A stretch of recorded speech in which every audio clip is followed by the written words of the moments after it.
और ये match fixing सिर्फ नरेंद्र मोदी नहीं कर रहे हैं, ये मैच फिक्सिंग नरेंद्र मोदी और हिंदुस्तान के 3-4 सबसे बड़े अरबपति मिलकर कर रहे हैं। ये सच्चाई है।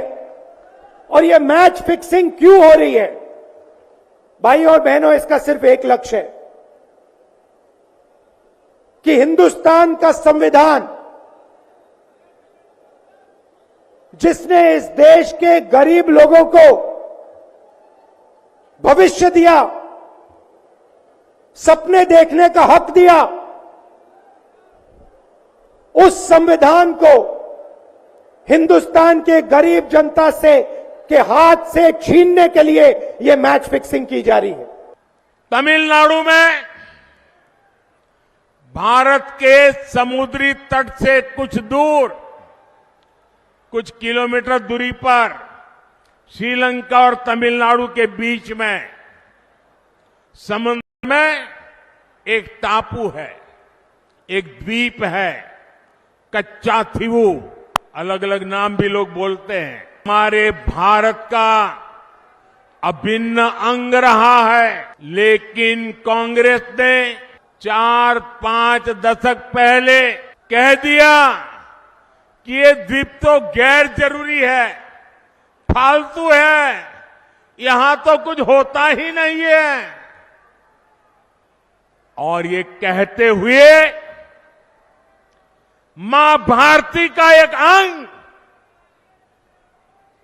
आजाद भारत में ये कांग्रेस के लोगों ने, इंडियन अलायंस के साथियों ने मां भारती का एक अंग काट दिया। രാജ്യം തെരഞ്ഞെടുപ്പിനൊരുങ്ങുമ്പോൾ ഇന്ന് ഡൽഹി കണ്ടത് പ്രതിപക്ഷ പാർട്ടികളുടെ പടയൊരുക്കം. ജനാധിപത്യം സംരക്ഷിക്കുക എന്ന സന്ദേശമുയർത്തി സംഘടിപ്പിച്ച റാലി അക്ഷരാർത്ഥത്തിൽ ഇന്ത്യ മുന്നണിയുടെ ശക്തി പ്രകടനമായി. അന്വേഷണ ഏജൻസികളെ ഉപയോഗിച്ച് പ്രതിപക്ഷ പാർട്ടികളെ വരിഞ്ഞുമുറുക്കാൻ കേന്ദ്രം ശ്രമിക്കുമ്പോൾ ശക്തി കൂടി യോജിപ്പിന്റെ പാതയിൽ കൂടുതൽ കരുത്താർജിച്ചിരിക്കുന്നു ഇന്ത്യ മുന്നണി. കേന്ദ്രത്തിനെ കടന്നാക്രമിച്ച് നേതാക്കൾ സംസാരിച്ച് അവസാനിപ്പിക്കുമ്പോൾ 100 കിലോമീറ്റർ അകലെ മീററ്റിൽ യുപിയിലെ തെരഞ്ഞെടുപ്പ് പ്രചാരണത്തിന് റാലിയോടെ ആവേശകരമായ തുടക്കം കുറിക്കുകയായിരുന്നു പ്രധാനമന്ത്രി. വീണ്ടും അധികാരത്തിലെത്തുമെന്ന പതിവാത്മവിശ്വാസ പ്രകടനത്തോടെ മോദിയും കത്തിക്കയറി.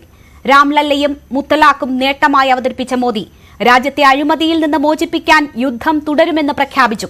ഈ വിഷയമാണ് ഇന്ന് നമ്മൾ ചർച്ച ചെയ്യുന്നത്. ഇന്ത്യ മുന്നണിയുടെ ശക്തി പ്രകടനത്തിന് അഴിമതി ആരോപണത്തിലൂടെ മോദി പൂട്ടിട്ടു. നരേന്ദ്രമോദി നടത്തുന്നത് മാച്ച് ഫിക്സിംഗ് എന്ന ആരോപണം ഉന്നയിക്കുമ്പോൾ അതേ നാണയത്തിൽ തിരിച്ചടിച്ചിരിക്കുകയാണോ നരേന്ദ്രമോദി? ഈ വിഷയത്തിലേക്ക് വിശദമായി കടക്കാം. എല്ലാ പ്രേക്ഷകർക്കും സ്വാഗതം.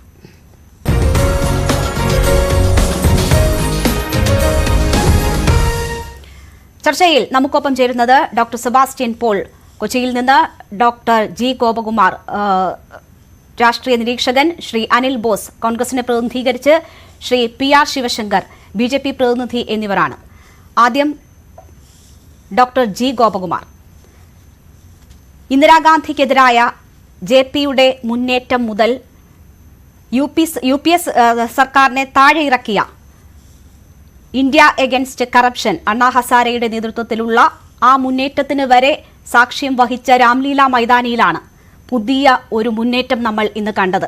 പ്രതിപക്ഷ പാർട്ടികളുടെ ശക്തിപ്രകടനമായി അക്ഷരാർത്ഥത്തിൽ അത് മാറി എന്ന് നമുക്ക് കരുതാം. അപ്പോഴും ഞാൻ നേരത്തെ സൂചിപ്പിച്ച പോലെയുള്ള മുന്നേറ്റങ്ങളുടെ കരുത്ത് അതിനുണ്ടോ? അതിനുള്ള സാഹചര്യം ഇപ്പോൾ രാജ്യത്തുണ്ടോ?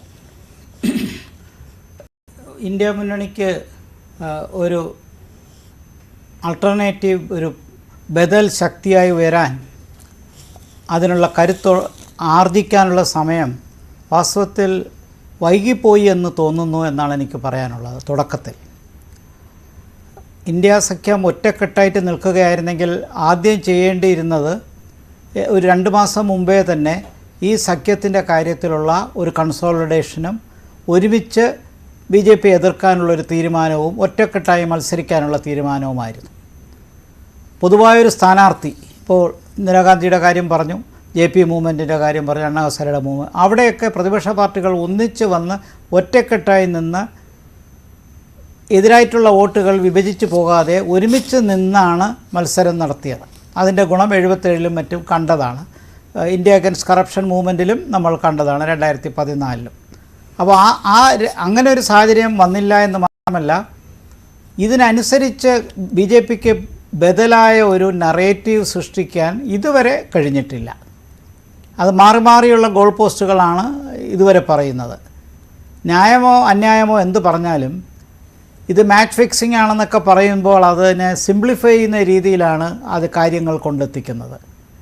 യഥാർത്ഥത്തിൽ അഴിമതിക്കെതിരെ നടത്തുന്ന സമരമാണെന്ന് പ്രധാനമന്ത്രി പറയുമ്പോൾ ഇലക്ട്രൽ ബോണ്ട് ഉൾപ്പെടെയുള്ള കാര്യങ്ങൾ വേണം മറുവശത്ത് ചർച്ച ചെയ്യാൻ. പക്ഷെ അതിന് കഴിയില്ല. കാരണം ഇവരെല്ലാം ഇലക്ട്രൽ ബോണ്ടിലെ കൈപ്പറ്റിയവരാണ്, കറപുരണ്ടവരാണ്. അപ്പോൾ രാഷ്ട്രീയ പാർട്ടികളെല്ലാം ഇലക്ട്രൽ ബോണ്ടിൽ മിക്കവാറും അഴിമതിക്ക് വിധേയരായില്ലെങ്കിൽ ആ പണം കറപ്ഷൻ്റെ പാർട്ടി കൂടി വന്നു, അത് ബാങ്കിൽ കൂടി വന്നെങ്കിലും അത് ന്യായീകരിക്കാവുന്ന രീതിയിലുള്ളൊരു സുതാര്യത അതിനകത്തുണ്ടായിരുന്നില്ല. അപ്പോൾ അങ്ങനെ ഒരു അൾട്ടർനേറ്റീവായിട്ട് ഒരു നറേഷൻ കൊടുക്കാൻ പറ്റാത്തിടത്തോളം കാലം അഴിമതിക്കെതിരെയുള്ളൊരു സമരമാണ് കേന്ദ്ര ഗവൺമെൻറ് ചെയ്യുന്നു എന്ന് പറയുമ്പോൾ, പ്രത്യേകിച്ച് സിസോഡിയെ പോലുള്ളൊരു ഉപമുഖ്യമന്ത്രിയെ നീണ്ടകാലം ജയിലിലിടുകയും പല നേതാക്കൾക്കെതിരെ നീണ്ടകാലമായിട്ട് സമൻസ് അയക്കുകയും ഒടുവിൽ മുഖ്യമന്ത്രിക്കെതിരെ തന്നെ 7-8 സമൻസ് അയച്ചിട്ടും അതും വകവയ്ക്കാതിരുന്നതിന് ശേഷം വന്ന ഒരു അറസ്റ്റ് നമ്മൾ ഉദ്ദേശിക്കുന്ന രീതിയിലുള്ള ഒരു ഇവിടെ ചൂണ്ടിക്കാണിച്ച രീതിയിലുള്ള ഒരു മുന്നേറ്റം ഞാൻ കണ്ടില്ല ഡൽഹിയിൽ. ആ നിലയ്ക്ക് ഒരു വലിയൊരു മുന്നേറ്റമായി അത് മാറി. മാധ്യമ ശ്രദ്ധ കിട്ടുന്നുണ്ട് എന്നുള്ളത് സത്യമാണ്. എല്ലാ പ്രതിപക്ഷ കക്ഷികളും ഏതാണ്ട് ഒരുമിച്ച് വന്നിട്ടുണ്ട്. പക്ഷേ ഇത് 2 മാസം മുമ്പേ അങ്ങനെ ഒരു മൂവ്മെൻറ്റ് കണ്ടിരുന്നെങ്കിൽ നമുക്ക് ഒരു ബലാബലം ഒരു ലെവൽ പ്ലേയിങ് ഫീൽഡ് ഉണ്ടാക്കാൻ കഴിയുമായിരുന്നു. ഇപ്പോൾ വളരെ വൈകിയാണ് വന്നത്. പക്ഷേ വന്ന ഗ്രൗണ്ട് തന്നെ അഴിമതിയാണ്. അപ്പോൾ അതിനകത്ത് 77-ലെ കാര്യത്തിൽ ഏകാധിപത്യം എന്ന് പറഞ്ഞതുപോലെയോ ഇല്ലെങ്കിൽ ഇന്ത്യ അഗൻസ്റ്റ് കറപ്ഷൻ മൂവ്മെൻറ്റിലെ അഴിമതിക്കെതിരെയുള്ള മൂവ്മെൻറ്റ്, ഇതിപ്പോൾ കറപുരണ്ടിരിക്കുന്നത് എല്ലാവർക്കുമുണ്ട്, സാമ്പ്രദായിക പാർട്ടികൾക്കെല്ലാം. പക്ഷേ അഴിമതി എന്നതല്ല ഇന്ത്യ മുന്നണി ഉയർത്തിപ്പിടിക്കുന്നത്. ഇന്നത്തെ അവരുടെ ലോക് തന്ത്ര ബജാവോ റാലി പോലും ഭരണഘടനയെ സംരക്ഷിക്കുക, രാജ്യത്തെ വീണ്ടെടുക്കുക, അതാണ് അവർ മുന്നോട്ട് വയ്ക്കുന്ന പ്രധാനപ്പെട്ട കാര്യം. അങ്ങനെ ഒരു പുതിയ നറേറ്റീവ് സൃഷ്ടിക്കാനായിരിക്കാം ശ്രമിക്കുന്നത്. പക്ഷേ ഇപ്പോഴല്ലേ അത് വരുന്നത്. ഇതിന് കുറച്ച് നാൾ മുമ്പ് വരെ കോൺഗ്രസ് വരെ ആം ആദ്മി പാർട്ടിക്കെതിരെ പഞ്ചാബിലും ഗോവയിലുമെല്ലാം കള്ളപ്പണം ഇറക്കിയെന്ന് ആക്ഷേപിച്ച വീഡിയോകൾ നമ്മൾ എത്ര കണ്ടതാണ്. വൈരുദ്ധ്യങ്ങളാണ് ഞാൻ ചൂണ്ടിക്കാണിക്കുന്നത്. ഇപ്പോൾ വന്നിരിക്കുന്ന ഒരു സാഹചര്യം അത് തന്നെ കോൺഗ്രസ് പറഞ്ഞു ഇത് ഒരു ആം ആദ്മി പാർട്ടി നേതാവിന് ഒരു വ്യക്തിപരമായ ഒരു കാര്യമല്ല, ഇത് വാസ്തവത്തിൽ മറ്റെല്ലാ പാർട്ടികൾക്കും ബാധകമായ കാര്യമാണ്. കോൺഗ്രസും ഇതേ പ്രോബ്ലത്തിൽ സഫർ ചെയ്തതാണ്. ആ നിലയ്ക്ക് കോൺഗ്രസിൻ്റേതായ പരാതി ഇതിനകത്തുണ്ട്. അപ്പോൾ അതൊരു സ്ട്രക്ചറൽ പ്രോബ്ലമാണ്, അല്ലാതെ വ്യക്തിപരമായ അരവിന്ദിൻ്റെ പ്രോബ്ലം അല്ല എന്ന രീതിയിൽ മാറ്റുന്നു. അപ്പോൾ ഈ പറഞ്ഞ കാര്യം ഒരു പുതിയൊരു വ്യാഖ്യാനം, അതിൻ്റെ ഒരു നറേഷൻ സൃഷ്ടിക്കാനുള്ള ഒരു ശ്രമമാണ്. ആ നിലയ്ക്കാണ് ഇതിനെ കാണേണ്ടത്. ശരി. ഡോക്ടർ സെബാസ്റ്റ്യൻ പോൾ, ഇടത് നിരീക്ഷകൻ കൂടി നമുക്കൊപ്പം ചേരുകയാണ്.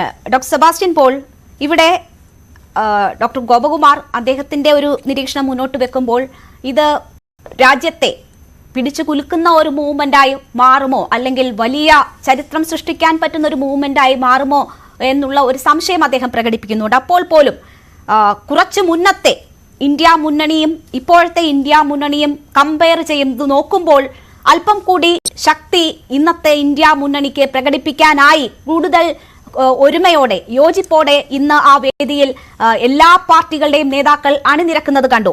ആ ഒരു ആംഗിളിൽ നോക്കിയാൽ ഇത് രൂപീകരിക്കപ്പെട്ട് അതിൽ നിന്ന് ഇതിന്റെ രൂപീകരണത്തിന് തന്നെ ചുക്കാൻ പിടിച്ച നിതീഷ് കുമാർ വിട്ടുപോയതിനു ശേഷം കൂടുതൽ കരുത്തോടെ ഈ തെരഞ്ഞെടുപ്പിന്റെ ഘട്ടത്തിൽ നിൽക്കാൻ കഴിയുന്നത് പ്രതീക്ഷ നൽകുന്നുണ്ടോ?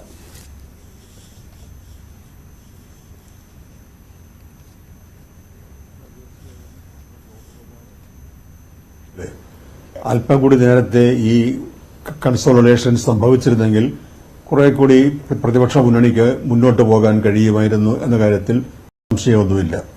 പക്ഷേ ഇന്ന് ഡൽഹി രാംലീല മൈതാനത്ത് എല്ലാ കക്ഷികൾക്കും, കക്ഷി നേതാക്കന്മാർക്ക് ഒരുമിച്ചിരിക്കുന്നതിനും ഏതാണ്ട് ഒരേ സ്വരത്തിൽ സംസാരിക്കുന്നതിനും കഴിഞ്ഞു എന്നുള്ളത് വലിയ നേട്ടമാണ്.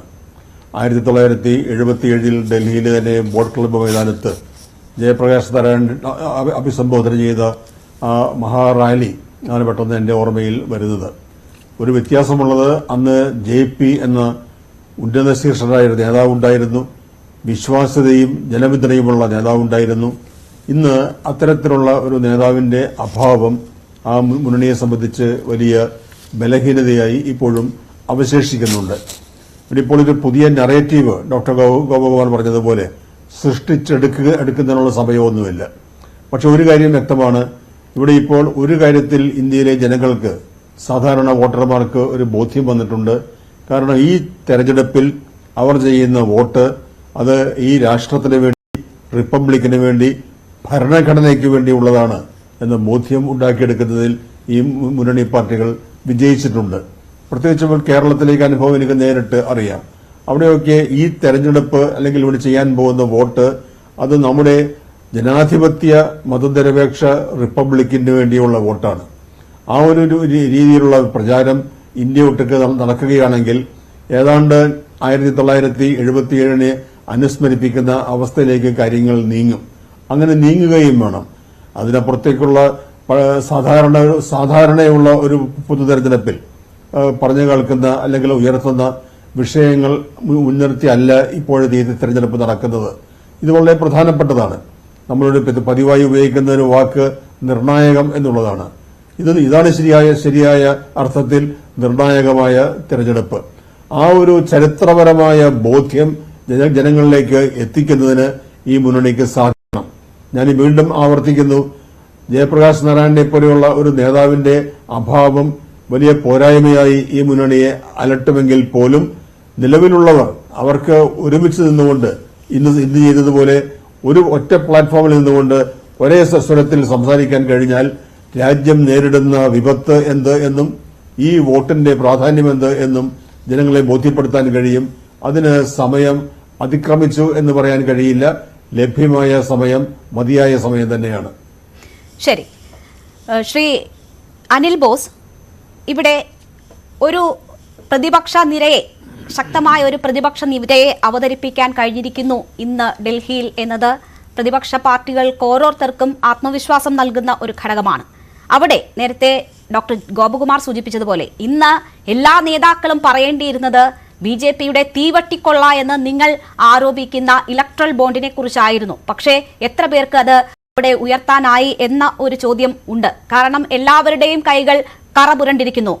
ആ ലക്ഷ്യത്തിലേക്കാണ് ഇന്ന് മോദി മീററ്റിൽ ആയുധങ്ങൾ എഴുതിയിരിക്കുന്നത്. അഴിമതിക്കാരെ മാറ്റി നിർത്തുന്നതിനുള്ള യുദ്ധം തുടരുമെന്നാണ് മോദിയുടെ പ്രഖ്യാപനം. അത് ഈ യോജിപ്പിനിടയിലും നിങ്ങൾക്കേറ്റ അടിയല്ലേ?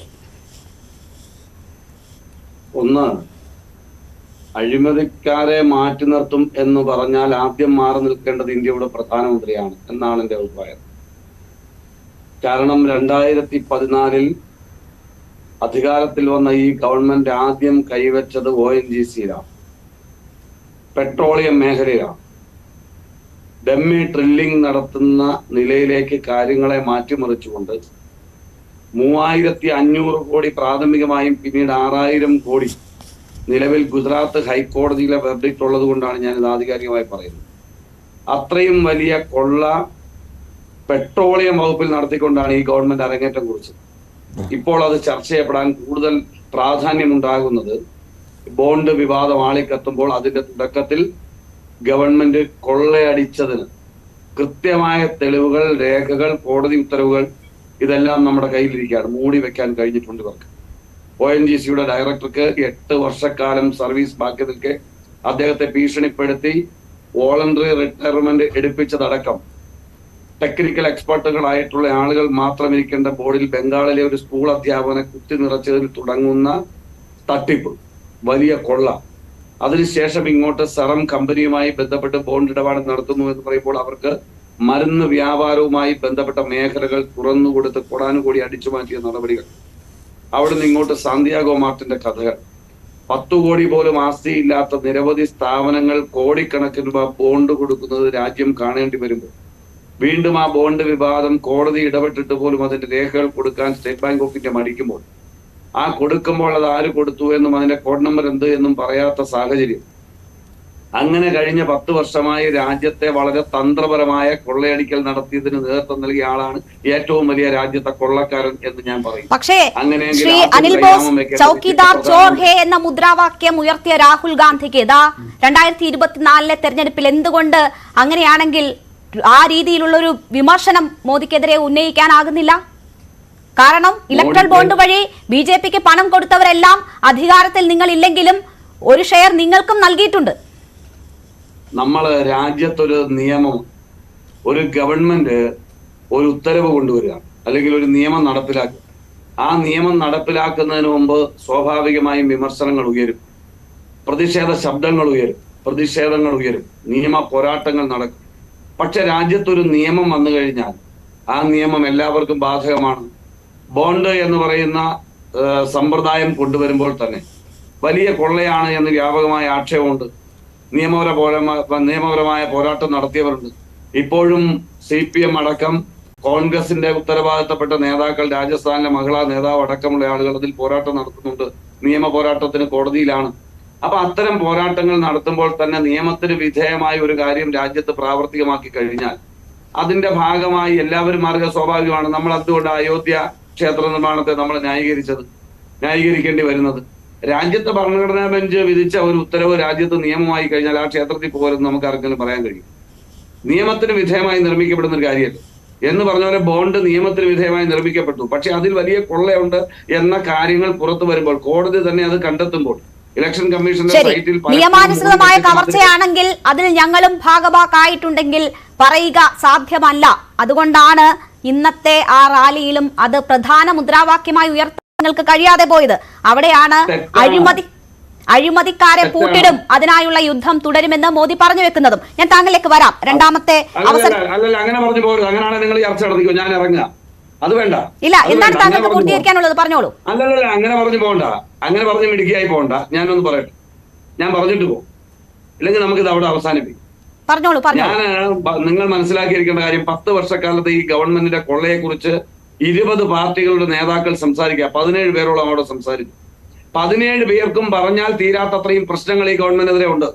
ഇതെല്ലാം ഒരു യോഗത്തിൽ ഒരു ദിവസം കൊണ്ട് ഇത് പറഞ്ഞ് അവസാനിപ്പിക്കാൻ കഴിയില്ല. ഇത് മുഴുവൻ ജനപക്ഷത്തേക്ക് വെക്കാൻ വേണ്ടിയാണ്. ഓരോ ആളുകളും പ്രിയങ്കാ ഗാന്ധി രാവണനോട് ഇന്ത്യൻ പ്രധാനമന്ത്രി ഉപമിച്ചുകൊണ്ട് രാജ്യവും അധികാരമില്ലാത്ത രാമന്റെ അവസ്ഥയിൽ നിൽക്കുന്ന ആ പ്രതിപക്ഷത്തെ വെല്ലുവിളിക്കുന്ന സമീപനത്തെ വിമർശിച്ചു. അതിലെല്ലാം ഉണ്ട്. മല്ലികാർജുൻ ഖാർഗെയുടെ പ്രസംഗത്തിലെല്ലാം ഉണ്ട്. രാഹുൽ ഗാന്ധിയുടെ പ്രസംഗത്തിലുണ്ട്. ഇന്ന് മലയാളിയായ ദേവരാജൻ മുതൽ ഇങ്ങോട്ടുള്ള മുഴുവൻ നേതാക്കന്മാരുടെയും പ്രസംഗത്തിലുണ്ട്. ആ പ്രസംഗത്തിൽ വരുന്ന ഓരോ വരികളും എടുത്ത് നമുക്ക് കീറി മുറിച്ച് ഒരു സമ്മേളനത്തിലെ പ്രസംഗം കൊണ്ട് ഇതെല്ലാം അവസാനിപ്പിക്കാൻ കഴിയും. അങ്ങനെയല്ല, നമ്മളിതൊരു വലിയ പോരാട്ടമാണ്.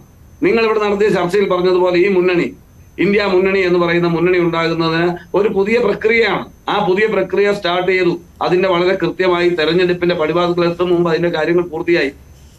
സീറ്റ് വിഭജനങ്ങൾ പൂർത്തിയായി കൊണ്ടിരിക്കുന്നു.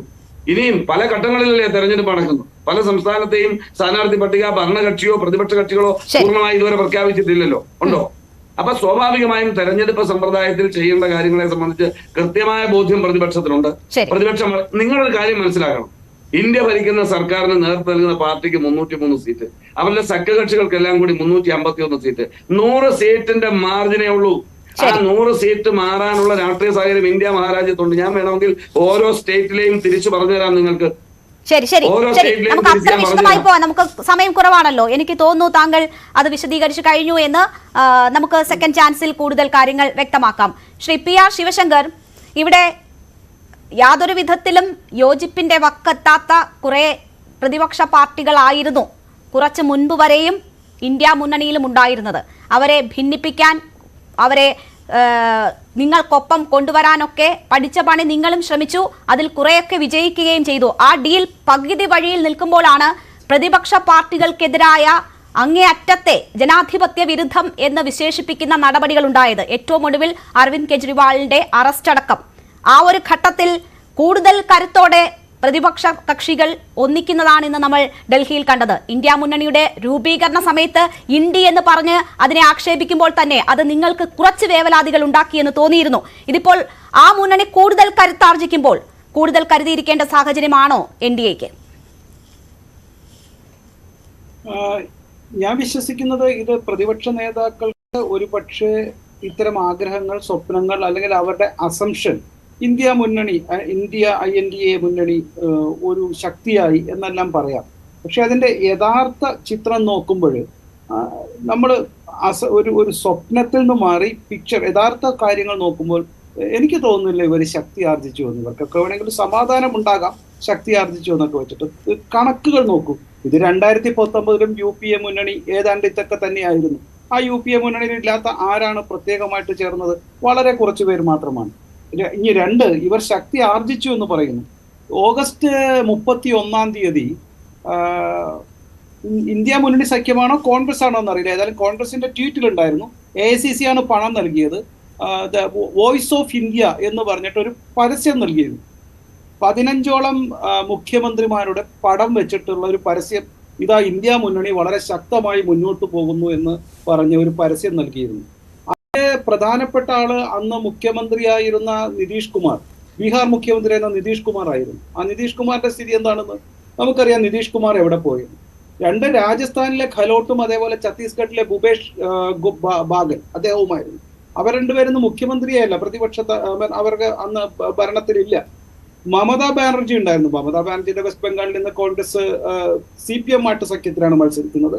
അവിടെ ആരാണ് മുഖ്യ പ്രതിപക്ഷമെന്നും ആരാണ് ഭരണപക്ഷമെന്നും CPM കോൺഗ്രസിന്റെ സ്ഥിതി എന്താണെന്ന് അറിയാം. മറ്റു രണ്ടുപേരുടെ കാര്യമാണെങ്കിൽ ഹേമന്ത് സോറനും അരവിന്ദ് കെജ്രിവാൾ.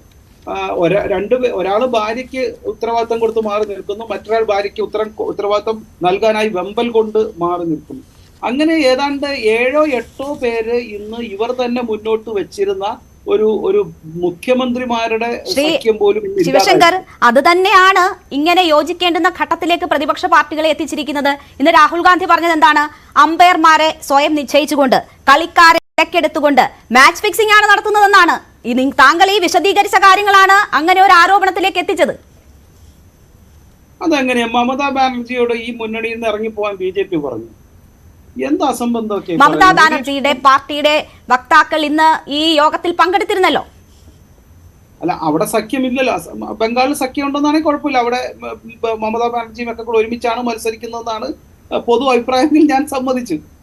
നിതീഷ് കുമാറിന്റെ കാര്യത്തിലോ? നിതീഷ് കുമാർ ആരായിരുന്നു? എനിക്കറിഞ്ഞൂടെ. NDAയുടെ കൺവീനറായിരുന്നു. BJPയുടെ സഖ്യകക്ഷി BJP മുന്നണിയുടെ കൺവീനറായിരുന്നു നിതീഷ് കുമാർ. ഞാൻ അങ്ങയുടെ വിഷമം എനിക്ക് മനസ്സിലാവും. എനിക്കൊരു വിഷമവും ഇല്ല. അല്ല, അങ്ങ് പറഞ്ഞതെല്ലാം ശരിയാന്ന് വെച്ചിട്ടല്ല ഞാൻ മിണ്ടാണ്ടിരുന്നത്. ഞാനൊരു മാന്യത, നിങ്ങൾ പറയുന്നതിന് മറുപടി പറയാൻ ഉറപ്പുള്ളതുകൊണ്ടാണ് ഞാൻ ഇവിടെ വന്നിരിക്കുന്നത്. അല്ല, അത് കഴിഞ്ഞിട്ടാണ് സാധാരണഗതിയിൽ പറയാറുണ്ട്.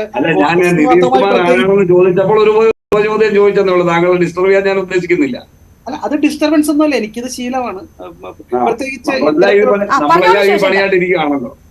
അല്ലല്ല, ഞാൻ ഈ പണിയായിട്ടല്ല ഇരിക്കുന്നത്. എനിക്ക് വേറെ തീർച്ചയായിട്ടും ഈ പണിയായിട്ടാണ് ഞാൻ താങ്കളെ പരിചയപ്പെടുന്നത്. ശരി ശിവശങ്കർ, പറഞ്ഞോളൂ, തർക്കത്തിലേക്ക് പോകണ്ട, പറഞ്ഞോളൂ. നിതീഷ് കുമാറിനെ ഉയർത്തിക്കാട്ടിയ പാർട്ടിക്ക് തന്നെ ഇന്ന് നിതീഷ് കുമാറിനെ കൂടെ ഇല്ലാതായിരിക്കും ഞാൻ പറഞ്ഞത്. അത് BJPയുടെ ഒരു ഉത്തരവാദിത്തമാവുന്നത് എങ്ങനെയാണെന്ന് എനിക്ക് മനസ്സിലാവുന്നില്ല. ഏതായാലും ആം ആദ്മി പാർട്ടിയുടെ അഴിമതി കോൺഗ്രസ് പ്രഖ്യാപിച്ചതുപോലെ ഞങ്ങൾ ആരും പറഞ്ഞിട്ടില്ല. ആം ആദ്മി പാർട്ടി രൂപീകരിച്ചത് തന്നെ കോൺഗ്രസിനെതിരാണ്. എന്നിട്ട് ഇപ്പൊ ആം ആദ്മി പാർട്ടിയുടെ പൊയ്ക്കാലിൽ നിന്ന് BJPയെ മറിച്ചിടുവാൻ ശ്രമിക്കുന്ന കോൺഗ്രസിന്റെ ഗതികേട് ലോകത്താർക്കും വരല്ലേ എന്ന പ്രാർത്ഥനയെ എനിക്കുള്ളൂ. യഥാർത്ഥത്തില് ഇന്ത്യ മുന്നണി എന്ന് വെച്ചാൽ, INDA മുന്നണി എന്ന് വെച്ചാൽ ഇന്ത്യ എന്ന പേരിൽ ഡോട്ടും ഇന്ത്യ എന്ന സങ്കല്പത്തിൽ ഡൗട്ടും ഉണ്ടാക്കിയ ഒരു പ്രതിപക്ഷ കക്ഷികളാണ്. ഇന്ത്യ എന്ന ഒരു വിശ്വാസത്തെ, ഇന്ത്യ എന്ന സങ്കല്പത്തെ, ഇന്ത്യ എന്ന രാജ്യത്തെ തന്നെ രണ്ടായി കീറിമുറിക്കുവാൻ ആഗ്രഹിച്ച് തെക്കേ ഇന്ത്യയെ രണ്ടാക്കാൻ ശ്രമിച്ച എത്രയോ ആളുകൾ DMKയും കോൺഗ്രസും അടക്കം ഈ സഖ്യത്തിലുണ്ട്. അപ്പൊ ഇവരൊരു INDA മുന്നണി, അതിൻ്റെ ഉള്ളിൽ ഓരോരോ ഡോട്ട് ഇടുന്നു. മാത്രമല്ല, ഇന്ത്യയെ സൗത്ത് ഇന്ത്യയും നോർത്ത് ഇന്ത്യയുമായി വിഭജിക്കാൻ ശ്രമിക്കുന്ന ഒരു വിഭാഗം, അതിൽ തന്നെ ജമ്മു ആൻഡ് കാശ്മീരിന്റെ ഒക്കെ അസ്തിത്വം വേറെയാണെന്ന് വിശ്വസിക്കുന്ന മറ്റൊരു വിഭാഗം. ഇത്തരത്തിൽ ഇന്ത്യ, ഞാൻ ഇത്രയും പറഞ്ഞാൽ മതിയെങ്കിൽ കുഴപ്പമില്ല. പിന്നെ ഒരു കാര്യം കൂടി പറഞ്ഞിട്ട് ഞാൻ നിർത്തിയ കഴിഞ്ഞ്, എനിക്ക് ചാൻസ് തന്നില്ലെങ്കിലും വേണ്ടില്ല, I will not beg for the time. ഇതിലെ സത്യത്തിൽ കുടുംബാധിപത്യത്തിൽ ഇല്ലാത്ത പാർട്ടികൾ ഏതാണ്? എനിക്ക് ചിരിയാ വരുന്നു. ഇപ്പൊ രാഹുൽ ഗാന്ധിയും പ്രിയങ്ക ഗാന്ധിയും ഒക്കെ രാമന്റെയും അതേപോലെ രാവണന്റെ ഒക്കെ കഥ പറയുന്നു, രാമായണത്തിൽ വിശ്വസിക്കുന്നു, അതൊക്കെ എനിക്ക് സന്തോഷമുണ്ട്. കാരണം ഇവരൊക്കെ ശ്രീരാമനെയും അയോധ്യയൊക്കെ ഉയർത്തി പറയട്ടെ കുറച്ച് നാള്. അപ്പൊ രാഹുൽ ആയാലും പ്രിയങ്ക ആയാലും അഖിലേഷ് യാദവ് ആയാലും മുഫ്തി മുഹമ്മദ് ആയാലും ഉദ്ധവ് താക്കറെ ആയാലും തേജസ്വി ആയാലും ഇപ്പൊ DMKയുടെ സ്റ്റാലിനെയും അതുപോലെ ഉദയനിധിമാരനോട് ചേർത്തിട്ട് കുടുംബാധിപത്യത്തിനെതിരെ ശക്തമായി കുടുംബാധിപത്യം നോക്കിപ്പോയാൽ കുടുംബാധിപത്യത്തിന്റെ വേരുകളൊക്കെ ഇപ്പൊ BJPയിലാണ്. അതെ അതെ അതെ നരേന്ദ്രമോദിയുടെ അച്ഛൻ ബി.ജെ.പിയുടെ ജ്യോതിരാദിത്യ സിന്ധ്യ മുതൽ ഇങ്ങോട്ട് നോക്കിയാൽ ആ കുടുംബാധിപത്യത്തിന്റെ വേരുകൾ മുഴുവൻ ഇപ്പോൾ നിങ്ങൾ സ്വന്തമാക്കി വെച്ചിരിക്കുകയാണ്. എന്നിട്ടാണ് നിങ്ങൾ കുടുംബാധിപത്യത്തിനെതിരെ പറയുന്നത്. ചവാൻ ഉൾപ്പെടെ നോക്കിയാൽ എന്തിനൊക്കെ ഇന്ന് കേരളത്തിൽ പത്മജ വരെ നോക്കിയാൽ കുടുംബാധിപത്യം പറയുന്നവരുടെ മക്കളും അനന്തരവന്മാരും ഒക്കെ നിങ്ങൾക്കൊപ്പമാണുള്ളത്. അല്ല അതാണ് പറഞ്ഞത്, ഞങ്ങളുടെയൊക്കെ മോദിയുടെയൊക്കെ അച്ഛനും അച്ഛനൊക്കെ ഇതിന്റെ ഭാഗമായിരുന്നു. നിങ്ങൾ കുടുംബാധിപത്യത്തെ കുറ്റം പറയുകയും അതിന്റെ ഭാഗമായവരെ സ്വന്തമാക്കുകയും ചെയ്തിട്ട് വീണ്ടും കുടുംബാധിപത്യം എന്ന ആരോപണം ഉന്നയിക്കുന്നതിനെയാണ് ഞാൻ ചോദ്യം ചെയ്തത്. പാർട്ടിയിൽ എടുക്കാൻ പാടില്ല എന്നല്ല കുട്ടി പറയണേ, മക്കളെ പാർട്ടിയിൽ എടുക്കാൻ പാടില്ല എന്നല്ല പറയണേ. ആ പാർട്ടിയുടെ നിയന്ത്രണം മുഴുവൻ ഒരു പ്രൈവറ്റ് ലിമിറ്റഡ് കമ്പനി പോലെ ഒരു കുടുംബത്തിന് അടിയറ വെച്ചിട്ട് അടിമകളെ പോലെ ജീവിക്കരുത്. ഞങ്ങളാരും അതല്ല ചെയ്യുന്നത്. ഇനി അതും പോട്ടെ, അതും സഹിക്കാം. ഇപ്പൊ വന്ന് കൂട്ടത്തിലൊരുത്തരം വിശ്വാസം കുടുംബാധിപത്യം ഏകാധിപത്യത്തിന് വഴിമാറുന്നു എന്നൊരു സംശയം കൂടിയാണല്ലോ. മൂന്നാം തവണയും ഞാൻ എന്നാണ് നരേന്ദ്രമോദി ഇന്നും മീററ്റിൽ ആവർത്തിച്ചു പറഞ്ഞത്. മൂന്നാം തവണയും ബി.ജെ.പി. സർക്കാരെന്നോ എൻ.ഡി.എ. സർക്കാരെന്നോ അല്ല, മൂന്നാം തവണയും നരേന്ദ്രമോദി ഞാൻ അധികാരത്തിൽ എന്നതാണ് പറഞ്ഞത്. അപ്പോൾ കുടുംബാധിപത്യം ഏകാധിപത്യത്തിന് വഴിമാറുന്നു എന്നൊരു സംശയവും അവിടെ ഉയരുമല്ലോ. ഞാൻ താങ്കളിലേക്ക് തിരിച്ചെത്താം. നിങ്ങൾക്ക് മാത്രം ഞാൻ നിർത്തിപ്പോയിക്കോളാം, വലിയ ബുദ്ധിമുട്ടില്ല. ഇല്ല അങ്ങനെയല്ല, നമുക്കൊരു ബ്രേക്ക് പോകേണ്ട സമയമായി. ബ്രേക്ക് പോകണ്ടല്ലോ. എനിക്കെതിരെ 4 ചോദ്യം ഞാൻ പറഞ്ഞപ്പോ ചോദിച്ചു. അതിനിടയ്ക്ക് മറ്റേ അനിൽ ബോസും കയറി. ഇതെന്തിന് ഇത്ര കഷ്ടപ്പെട്ട് ചർച്ച നടത്തുന്നത്? താങ്കൾ വിശദീകരിച്ചല്ലോ. നമുക്കൊരു ഇടവേളയ്ക്ക് ശേഷം തിരിച്ചെത്താം. തിരിച്ചെത്തണമെന്നില്ലെന്നേ, നിങ്ങൾ പോയിക്കോ.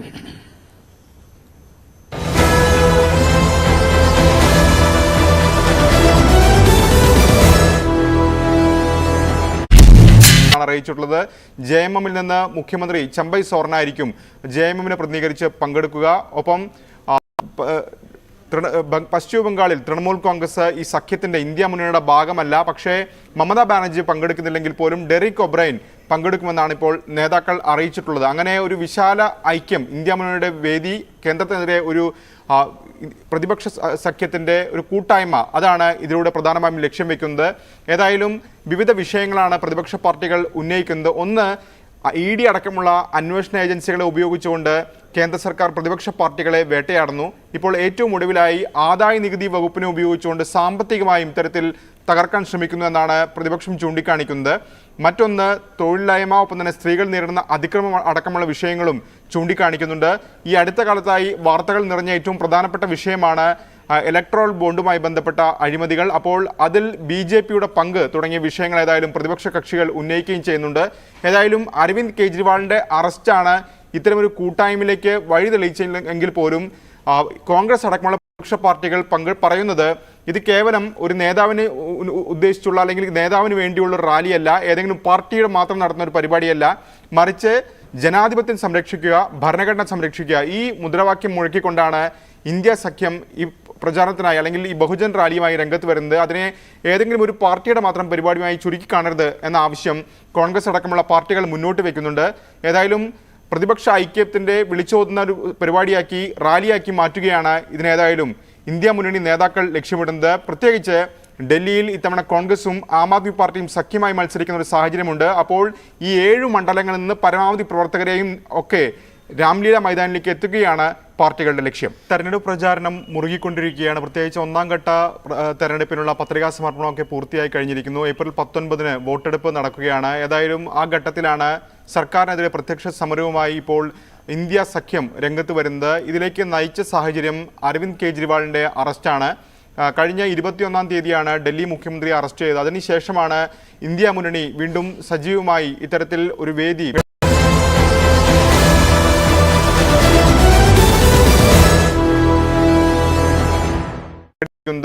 രാംലീല മൈതാനിയിലാണ് 10 മണിക്കാണ് റാലി നിശ്ചയിച്ചിട്ടുള്ളത്. ഏതായാലും 28 പ്രതിപക്ഷ പാർട്ടികൾ ഈ റാലിയുടെ ഭാഗമാകും എന്നാണ് നേതാക്കൾ അറിയിച്ചിട്ടുള്ളത്. പ്രധാനമായും കോൺഗ്രസിൽ നിന്ന് മല്ലികാർജ്ജുൻ ഖർഗെ പങ്കെടുക്കും. ഒപ്പം തന്നെ ഇടതു പാർട്ടികൾ CPM-ൽ നിന്ന് സീതാറാം യെച്ചൂരി, CPI-ൽ നിന്ന് D രാജ, NCP-ൽ നിന്ന് ശരത് പവാർ, ഉദ്ധവ് താക്കറെ, ആദിത്യ താക്കറെ തുടങ്ങിയ നേതാക്കൾ പങ്കെടുക്കും. ഒപ്പം തന്നെ സഞ്ജയ് റൌത്തും പങ്കെടുക്കുമെന്നാണ് അറിയിച്ചിട്ടുള്ളത്.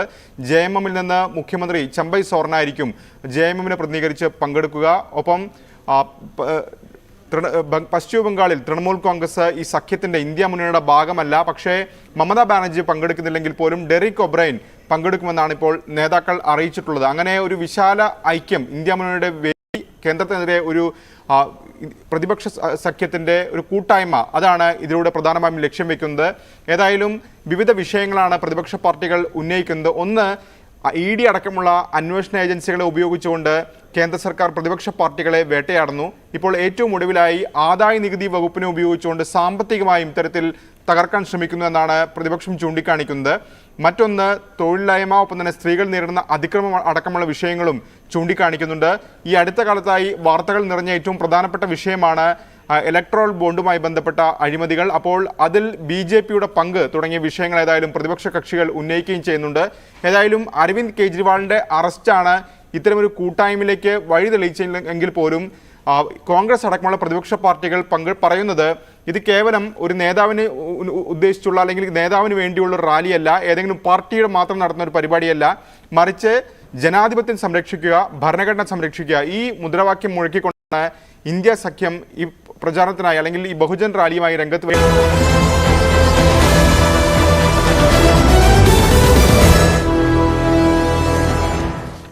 വീണ്ടും ചർച്ചയിലേക്ക്.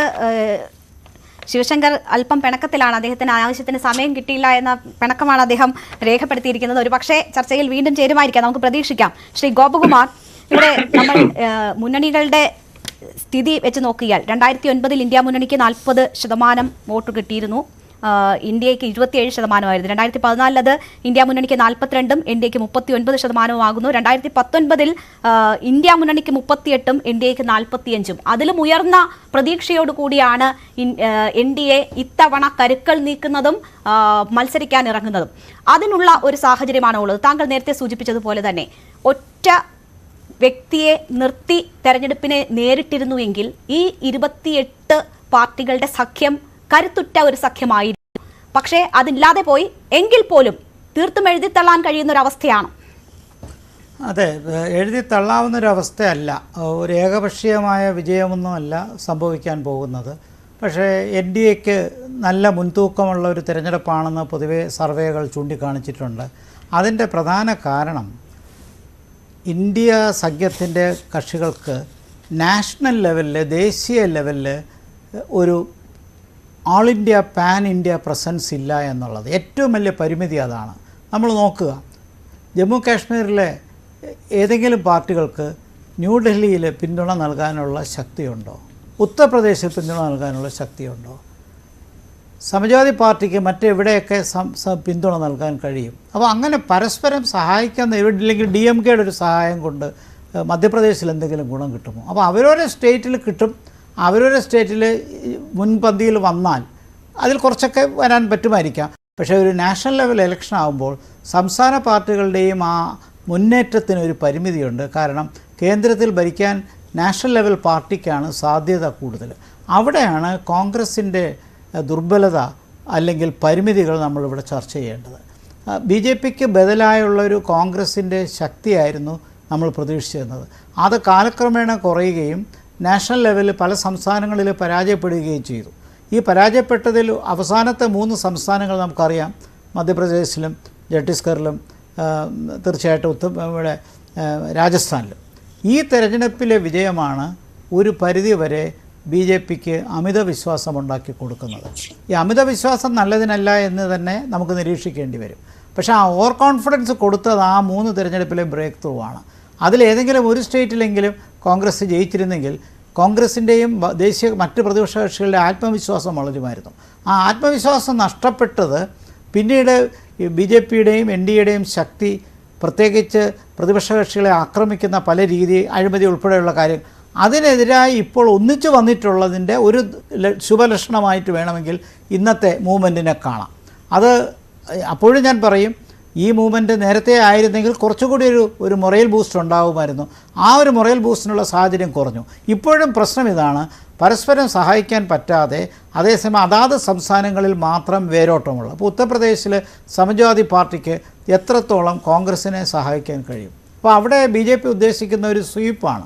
80 സീറ്റിൽ ഒരു 72 സീറ്റുകളാണ് ഒരു വിജയിക്കുക. അപ്പോൾ കഴിഞ്ഞാണ് ജയിച്ച ഉത്തർപ്രദേശിലെ നോർത്ത് ഇന്ത്യയിലെ പല സംസ്ഥാനങ്ങളും, അതോടൊപ്പം തന്നെ ഈ നമുക്ക് കാണാവുന്ന 3 വ്യത്യസ്ത സംസ്ഥാനങ്ങൾ, മഹാരാഷ്ട്ര, വെസ്റ്റ് ബംഗാൾ, തീർച്ചയായിട്ടും ഒഡീഷ.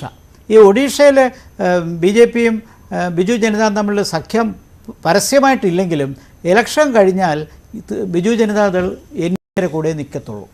അതേസമയം വെസ്റ്റ് ബംഗാളിലെ സാഹചര്യം നോക്കുക.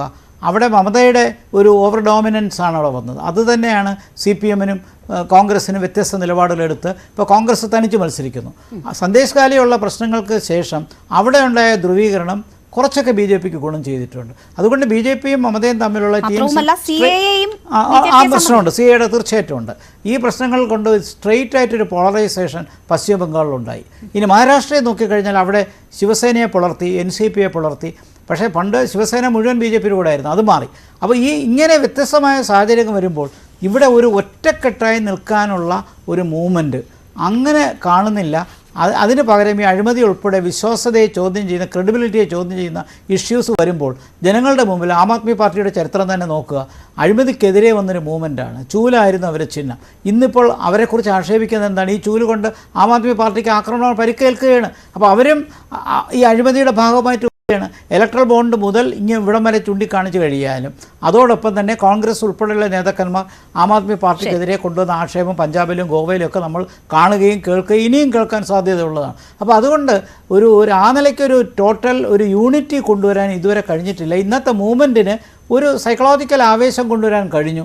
അത് ഇനിയുള്ള ദിവസങ്ങളിൽ അത് എത്ര മാറുന്നുള്ളതാണ് നമ്മൾ കാണേണ്ടത്. തീർച്ചയായും. ഡോക്ടർ സെബാസ്റ്റ്യൻ പോൾ, ഇവിടെ 400 ലക്ഷ്യമാക്കിയാണ് BJPയുടെ നീക്കം. നേരത്തെ സൂചിപ്പിച്ചതുപോലെ പശ്ചിമ ബംഗാൾ, മഹാരാഷ്ട്ര, ഒഡീഷ തുടങ്ങി സാധ്യമായിടത്തെല്ലാം സഖ്യം രൂപീകരിച്ചും മറ്റ് ഇന്ത്യ സഖ്യത്തെ പിളർത്തിയും ഒക്കെ സാധ്യമായ രീതിയിലെല്ലാം അവരുടെ തെരഞ്ഞെടുപ്പ് തന്ത്രങ്ങൾ പുരോഗമിക്കുന്നു. അപ്പോൾ പോലും ഗുജറാത്തിൽ ചില സ്ഥാനാർത്ഥി നിർണയത്തിൽ വലിയ വിയോജിപ്പുകൾ അവരുടെ താഴെത്തട്ടിലുണ്ട്.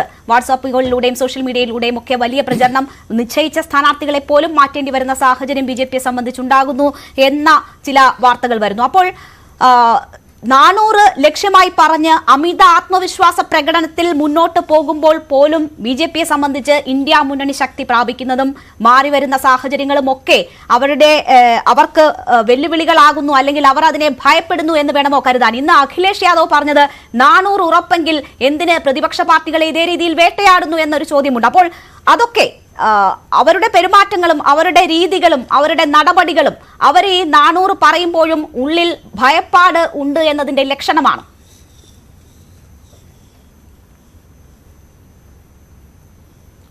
അല്ല, കിട്ടാവുന്നതിൻ്റെ പരമാവധിയിലാണ് BJP എത്തി നിൽക്കുന്നത്.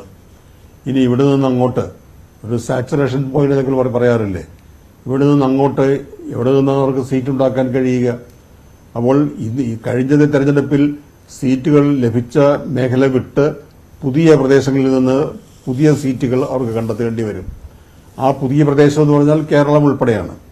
കേരളത്തിൽ BJP 2 അക്കത്തിൽ എത്തും എന്നൊരു പ്രസ്താവന ഇടയ്ക്ക് കണ്ടു. അത് K. സുരേന്ദ്രൻ മാത്രമേ അത് വിശ്വസിക്കുകയുള്ളൂ.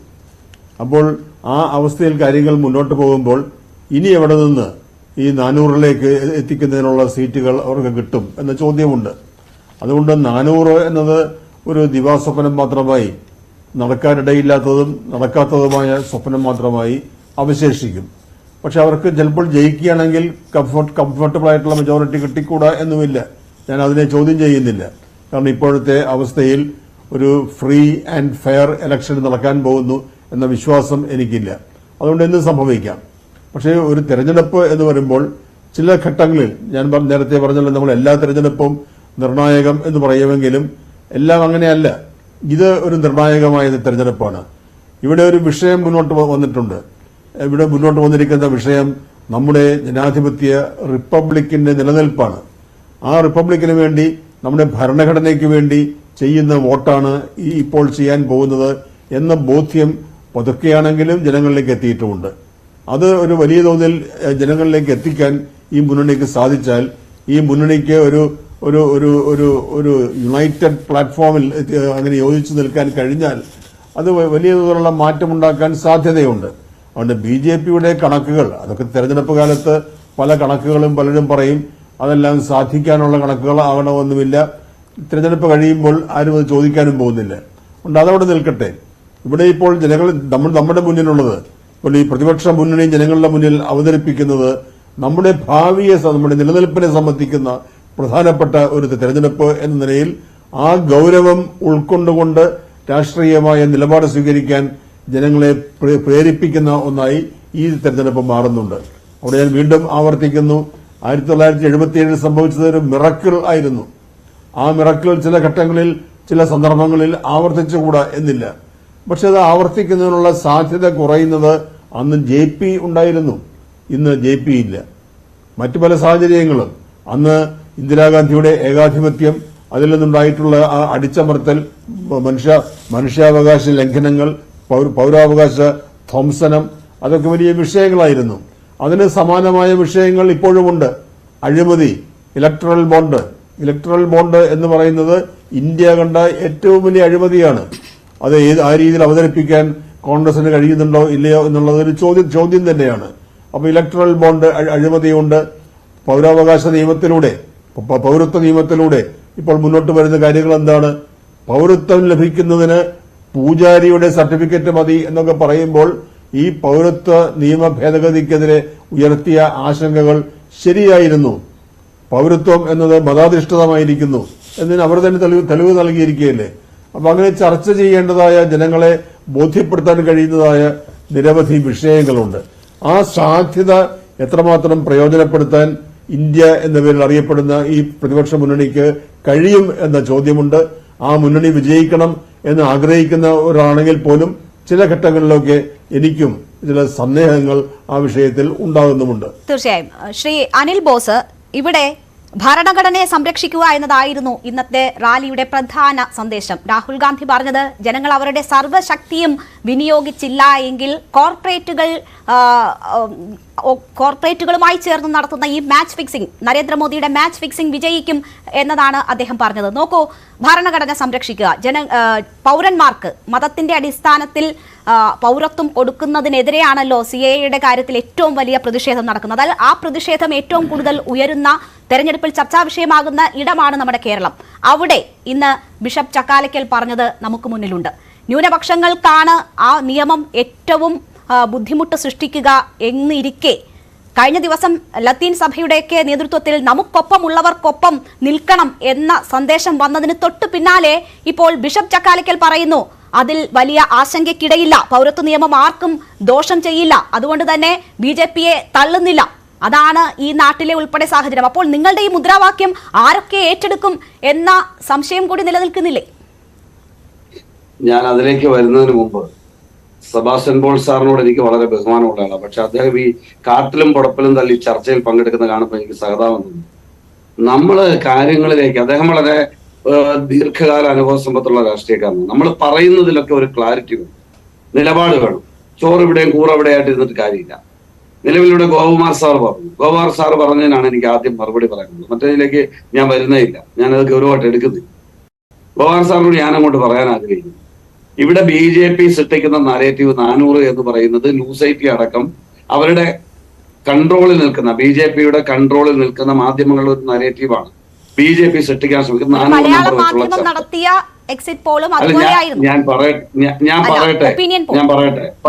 ഞാൻ പറഞ്ഞു തീരട്ടെ രേണുക, പറഞ്ഞു തീർന്നിട്ട് ഇടപെടും. ഞാൻ പറയുന്നത് കേട്ടിരിക്കുന്ന ആളുകളുടെ കൺഫ്യൂസ് ചെയ്യിക്കാൻ ശ്രമിക്കും. എങ്ങനെയാണ് 400 എന്ന് പറയുന്ന സംഖ്യയിലേക്ക് വരാൻ കഴിയുക ഇവർക്ക്? രാജസ്ഥാനിൽ ആകെ 25 സീറ്റാണ് ലോക്സഭയിലേക്കുള്ള, 25 BJPയുടെ കയ്യിലാണ്. 26ാമത് തവണ അവിടെ കിട്ടുമോ? 29 സീറ്റുണ്ട് മധ്യപ്രദേശിൽ. ഞങ്ങൾക്ക് ഒന്നേ ഉള്ളൂ, നകുൽനാഥ്, കമൽനാഥിന്റെ മകൻ. ബാക്കി 28 അവരുടെ കയ്യിലാണ്. ഇനി അവിടെ എവിടെയാണ് അവർ പുതിയതായിട്ട് സൃഷ്ടിക്കാനിരിക്കുന്നത്? ഞാൻ ചോദിക്കാൻ ആഗ്രഹിക്കുന്നു, 28 സീറ്റുള്ള കർണാടകയിൽ ഞങ്ങൾക്ക് ഒരു സീറ്റ് കഴിഞ്ഞ തെരഞ്ഞെടുപ്പിലുണ്ടായിരുന്നു. DK ശിവകുമാറിന്റെ അനിയൻ DK സുരേഷ്, ബാംഗ്ലൂർ റൂറൽ. ഈ തെരഞ്ഞെടുപ്പിൽ ഈ ചർച്ചയിൽ പങ്കെടുക്കുന്ന ആളുകളോട് ഞാൻ ചലഞ്ച് ചെയ്യുന്നു. സർവേ പറയുന്ന 17 സീറ്റാ കോൺഗ്രസിന്, അതുവരെ 10 സീറ്റ് കോൺഗ്രസ് ഡയറക്റ്റ് BJP ആയിട്ട് മത്സരിക്കുന്ന അവിടെ ഞങ്ങൾ കുറയ്ക്കില്ല എന്ന് നിങ്ങൾക്ക് സെബാസ്റ്റ്യൻ പോൾ സാറിനോ ഗോപാൽ സാറിനോ ചലഞ്ച് ചെയ്യാൻ ഞാൻ തയ്യാറാണ്. നിങ്ങൾ ആ ചലഞ്ച് ഏറ്റെടുക്കാൻ തയ്യാറുണ്ട്?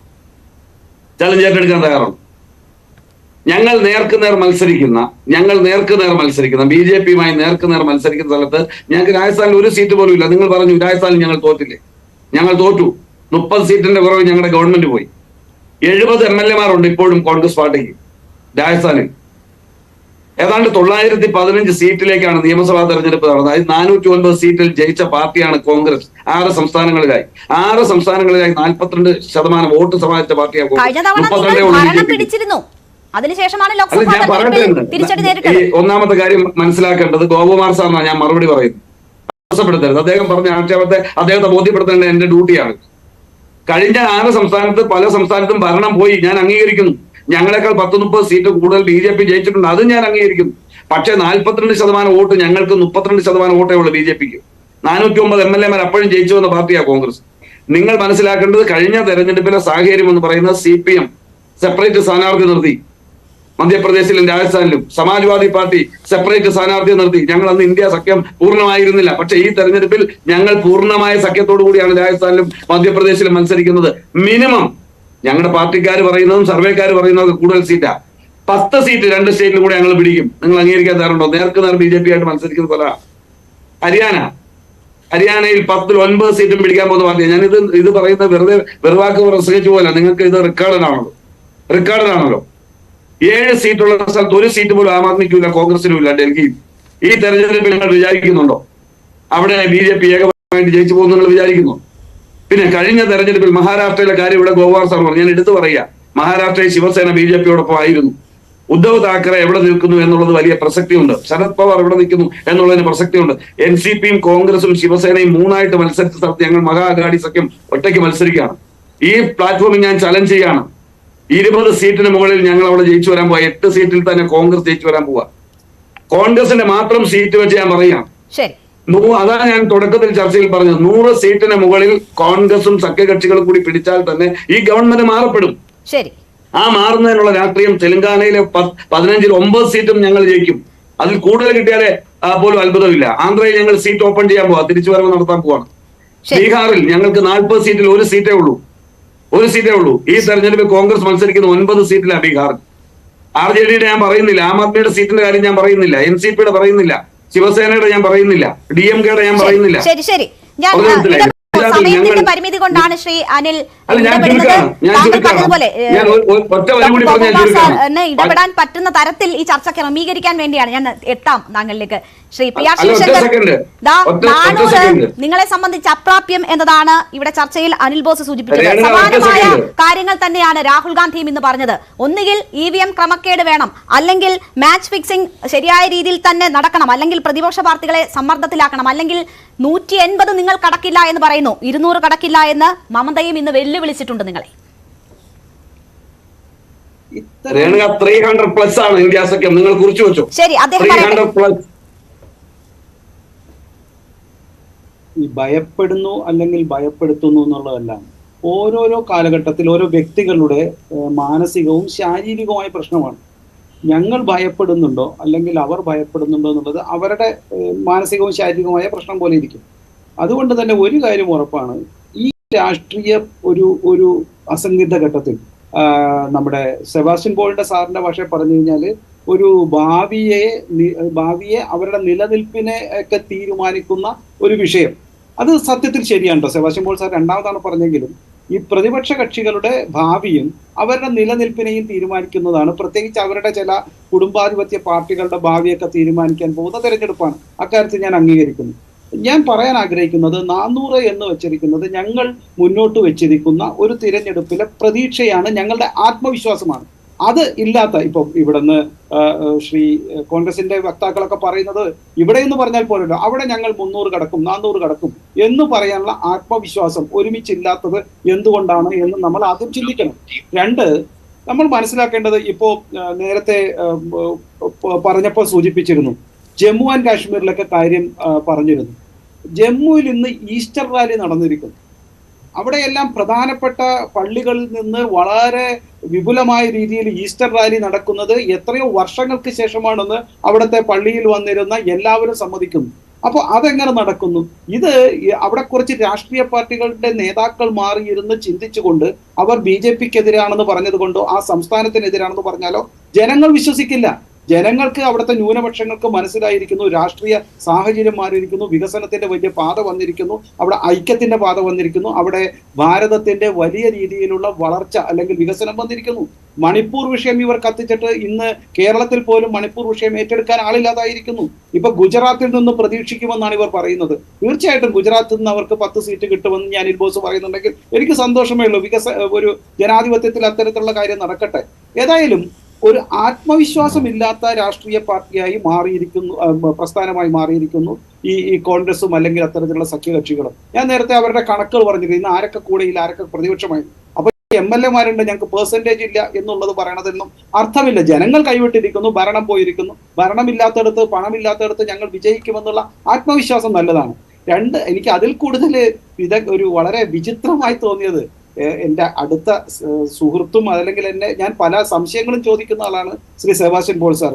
അദ്ദേഹത്തിന് സംശയം ഹിന്ദു ആണെന്നുള്ള സർട്ടിഫിക്കറ്റ് പൂജാരി നൽകുന്നതിൽ അദ്ദേഹത്തിന്റെ കടുത്ത ആത്മരോഷം തിളച്ചു പൊങ്ങുകയായിരുന്നു. ഞാനൊരു കാര്യം ചെയ്യാം, രണ്ടുപേരെ സെബാസ്റ്റ്യൻ പോൾ സാറിനടുത്തേക്ക് വരാം, ഹിന്ദു എന്നുള്ള സർട്ടിഫിക്കറ്റ് അങ്ങനെ തരട്ടെ, അല്ലെങ്കിൽ തിലകക്കുറി യാത്രയിൽ കൊടുത്ത അനിൽ ബോസ് തരട്ടെ ഹിന്ദു ആണെന്നുള്ള സർട്ടിഫിക്കറ്റ്. ആര് തരും ഹിന്ദു ആണെന്ന്? ഒരാൾ പാകിസ്ഥാനിൽ നിന്ന് ഇങ്ങോട്ട് വന്നു ഹിന്ദു എന്നുള്ള സർട്ടിഫിക്കറ്റ് കുങ്കോ പൊട്ട് നട്ടിട്ട് അനിൽ ബോസ് തരുമോ? അല്ലെങ്കിൽ സെബാസ്റ്റ്യൻ പോൾ സാർ തന്നെ? ആരാ തരേണ്ടത്? അല്ലെങ്കിൽ CPM-ന്റെ ഏരിയ സെക്രട്ടറി ഓഫീസിലേക്ക് വിടണം, അല്ലെങ്കിൽ പോലീസ് സ്റ്റേഷനിലേക്ക് വിടണം? നിങ്ങളൊരു എന്ന് പറ. അവിടെ നിന്ന് 30,000 പേര് ഇപ്പൊ ഡൽഹി കിടക്കുന്നുണ്ട്. ജനതാദളിന്റെ ഓഫീസിലേക്ക് വിടണോ? പണ്ട് സെബാസ്റ്റ്യൻ പോളിന് സാറിന്റെ സ്ഥലം അവിടെ നിന്ന് സർട്ടിഫിക്കറ്റ് തരും, അല്ലെങ്കിൽ കൃഷ്ണൻകുട്ടി സാർ സർട്ടിഫിക്കറ്റ് തരും.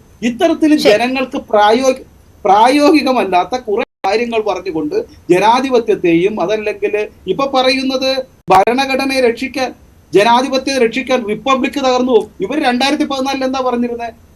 ഇത് തന്നെ പറഞ്ഞിരുന്നത്. 2019 കേജ്രിവാളിനെ ലക്നൌവിൽ ഇട്ടിട്ട് പറഞ്ഞത് BJP പേടിക്കുന്നു, നരേന്ദ്രമോദി തകർന്നു, 3 ലക്ഷം വോട്ടിനോട്ടെ ജയിച്ചത്. 3 ലക്ഷം, 5 ലക്ഷം, 2 ലക്ഷം വോട്ടായിരുന്നു. ഇവരെല്ലാം കൂടെ അല്ലേ പിന്തുണച്ച്? അപ്പൊ ഇതൊക്കെ റിപ്പീറ്റഡ് ഇവരുടെ പ്രസംഗങ്ങളാണ്. അതല്ലെങ്കിൽ ഇതൊന്നും ഗ്രൗണ്ടിൽ നടക്കുന്നില്ല. ഇപ്പൊ കേരളത്തിൽ ഒരൊറ്റ ലൈനോടെ പറയാം, കേരളത്തിൽ CPM-ഉം കോൺഗ്രസും കൂടി ഒരുമിച്ച് ചേർന്ന അനിൽ ബോസ് വോട്ട് ചെയ്യോ? അവിടെ ഏതെങ്കിലും CPM-ന്റെ നേതാവാണ് കോൺഗ്രസിന്റെ സ്ഥാനാർത്ഥിയായിട്ട് തിരുവനന്തപുരത്ത് നിന്നാൽ ശശി തരൂരിന് വരാം ഏതെങ്കിലും സ്ഥാനാർത്ഥിയാന്ന് അനിൽ ബോസ് വോട്ട് ചെയ്യോ? പ്രവർത്തിക്കോ? ഇല്ലല്ലോ. ഇതേപോലെയാണ് ഡൽഹിയിൽ നടക്കാൻ പോകുന്നത്. അതുകൊണ്ട് നമ്മുടെ സമയം അവസാനിക്കുന്നത് കൊണ്ടാണ് ഞാൻ ഇടപെടുന്നത്. ശിവശങ്കർ ക്ഷമിക്കുക, താങ്കൾ ഇടപെടരുതെന്ന് പറഞ്ഞിട്ടുമുണ്ടായിരുന്നു. താങ്കൾ ഈസ്റ്ററിനെ കുറിച്ച് പറഞ്ഞപ്പോൾ മണിപ്പൂരിൽ ഈസ്റ്ററിന് അവധി വേണമെങ്കിൽ ഇവിടെ ഇരിക്കുന്ന രാജീവ് ചന്ദ്രശേഖർ പറയേണ്ടുന്ന സാഹചര്യം ഉണ്ടായി എന്ന കാര്യം സൂചിപ്പിക്കണമെന്നുണ്ടായിരുന്നു. ഇടപെടരുതെന്ന് പറഞ്ഞതുകൊണ്ടാണ് ഇപ്പോൾ സൂചിപ്പിച്ചത്. ശ്രീ ഗോപകുമാർ, താങ്കളെ പേരെടുത്ത് പറഞ്ഞുകൊണ്ടുള്ള ഒരു വിമർശനം ഉണ്ടായിരുന്നു, അതിന് വളരെ ചുരുങ്ങി മറുപടി. അല്ല, ആങ്കറാണ് 400 സീറ്റ് പറഞ്ഞത്. ഞാനെവിടെയാണ് 400 സീറ്റ് പറഞ്ഞത്?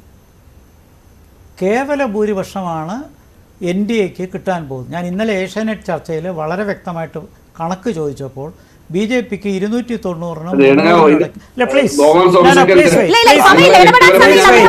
താങ്കൾ പറഞ്ഞ തെരഞ്ഞെടുപ്പ് കണക്കുകളെയാണ് ഞാൻ എതിർത്തത്. ഇല്ല, താങ്കളെ വ്യക്തിപരമായി ഞാൻ ആക്ഷേപിക്കുകയൊന്നും ചെയ്തിട്ടില്ല. ശരി, 290-നും 300-ഉം ഇടയ്ക്കാണ് BJPക്ക് ഞാൻ പ്രതീക്ഷിക്കണം. ഞാൻ ഗോപകുമാർ സാർ എന്നേക്കാൾ ഒരുപാട് അനുസ്മൃത സമ്പത്തുള്ള ആളാണ്. ഞാൻ ഇപ്പൊ പറയുന്നു, ഈ പ്ലാറ്റ്ഫോമിൽ പറയുന്നു, 400 എന്ന നരേറ്റീവ് എന്ന് പറയുന്നത് പൊള്ളയായ കണക്കാണ്. 100% ഉറപ്പ് ഇന്ത്യ സഖ്യം പറയുന്നത് മോദിയാണ്. ഞാൻ അത് കോട്ട് ചെയ്തേ ഉള്ളൂ, അത് പറഞ്ഞിട്ടില്ല എന്നതാണ് ഗോപകുമാർ സാർ വിശദമാക്കിയത്. ഞാൻ പറഞ്ഞു തീർന്നില്ല. അല്ലല്ല, ഗോപകുമാർ സാർ മഹാരാഷ്ട്രയിലെയും അവിടുത്തെ ഇവിടുത്തെ എല്ലാം കണക്ക് പറഞ്ഞിട്ട് അതല്ല എന്നാണ് ഞാൻ ബോധ്യപ്പെടുത്തിയത്. ആയിക്കോട്ടെ, പക്ഷേ ഗോപകുമാർ സാർ പറഞ്ഞ കണക്ക് തെറ്റാണെന്ന് തന്നെയാണ് ഞാൻ പറയുന്നത്. 400 എന്നുള്ള കോൺഗ്രസ് പാർട്ടിക്ക് തന്നെ 10-70 സീറ്റിലധികം വർദ്ധിക്കാൻ പോകുന്ന, ഇപ്പോൾ ഉള്ളതിനേക്കാൾ വർദ്ധിക്കാൻ പോകുന്ന തെരഞ്ഞെടുപ്പാണ്. മറ്റ് കക്ഷികൾക്കും സീറ്റ് വർദ്ധിക്കുന്ന തെരഞ്ഞെടുപ്പാണ്. BJPയുടെ നമ്പർ കുറയാൻ പോവാണ്. അതെ, BJPയുടെ നമ്പർ കുറയാൻ പോവാണ്. 2019 അനിൽ ബോസ് എത്ര പ്രവചിച്ചേ? അല്ല, എന്നെ ശ്രീ അനിൽ ബോസ് ദയവായി താങ്കൾ പുതുപ്പള്ളി, കർണാടക 3 തെരഞ്ഞെടുപ്പുകൾ പറഞ്ഞിട്ടുണ്ട്. ഈ തെരഞ്ഞെടുപ്പ് ഞാൻ പറയുകയാണ്, ഉണ്ടാക്കാൻ പോകുന്ന തെരഞ്ഞെടുപ്പാണ്. ഇന്ത്യ സഖ്യം ഗവൺമെന്റ് ഉണ്ടാക്കാൻ പോകുന്ന തെരഞ്ഞെടുപ്പാണ്. ഇതാണ് ഞാൻ പറഞ്ഞത്. മാത്രമല്ല, നമ്മൾ ജൂൺ 4 ഒന്നിച്ചിരിക്കുമല്ലോ. 330 സീറ്റിനപ്പുറം കിട്ടത്തില്ല. എന്നതാണ് അദ്ദേഹം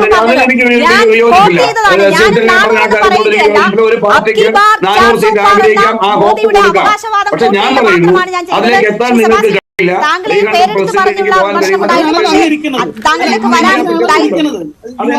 തീരെ ഇല്ലാത്തത് കൊണ്ടാണ് എന്നോട് ക്ഷമിക്കുക ഡോക്ടർ സെബാസ്റ്റ്യൻ പോൾ. എന്തായാലും ഡൽഹി റാലിയിൽ ഇന്ത്യ മുന്നണിയുടെ ശക്തി പ്രകടനമോ എന്നതാണ് നമ്മൾ പ്രേക്ഷകരോട് ചോദിച്ച ചോദ്യം. അതിൽ 56% ഈ പോളിൽ പങ്കെടുത്ത അഭിപ്രായം രേഖപ്പെടുത്തിയവരിൽ 56% അതെ എന്ന് പറയുന്നു, അല്ല എന്ന് പറയുന്നത് 42%, നിഷ്പക്ഷമായി നിൽക്കുന്നത് 2% പേർ.